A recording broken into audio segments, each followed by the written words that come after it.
several very interesting things about the Spanish flu. First of all, it didn't start in Spain. Secondly, it wasn't a flu. There's more, but let's start with these two, shall we? If it didn't start in Spain, then where did it? In the US. If it wasn't a flu virus, what was it? It was a bacteria that caused severe and in most cases lethal pneumonia. According to a 2008 National Institute of Health paper, bacterial pneumonia was the killer in a minimum of 92.7% of the autopsies reviewed. So why do we call it the Spanish flu? As a decoy, a smokescreen to hide the truth. Those people prefer to hear a convenient lie. The first cases of bacterial pneumonia in 1918 trace back to a military base in Fort Riley, Kansas. During the first half of 1918, an experimental bacterial meningitis vaccine cultured in horses by the Rockefeller Institute for Medical Research in New York, now the Rockefeller University, was injected into soldiers at Fort Riley.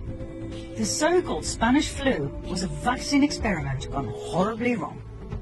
Well, that's what we, the people, would say. The cabal would refer to it differently. They would call it an experiment with the best outcome ever. Millions of American soldiers were vaccinated with this experimental serum. 2 million of them went overseas.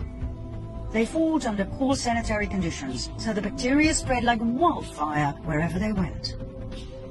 The story was then spread that these soldiers would come home with all sorts of European diseases, so the American population was vaccinated as well.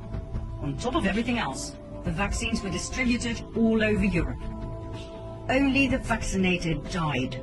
Healthy men and women in the prime of their lives died, not the elderly, as would have been the case if it were a flu virus. Who was in charge of that distribution and mass vaccination program? The Rockefeller Institute. Who was the main scientist in charge? Dr. Frederick Gates. According to Gates, they injected random dosages of an experimental bacterial meningitis vaccine into soldiers. Those who survived became flowered adults, meaning they spread the bacteria to others, even the non-vaccinated. Amazing coincidence, right? Frederick Gates then, Bill Gates now. Rockefeller Initiative then, Rockefeller Initiative now. Closed down societies then, closed down societies now. All for our own good, our own safety. Back then. And now.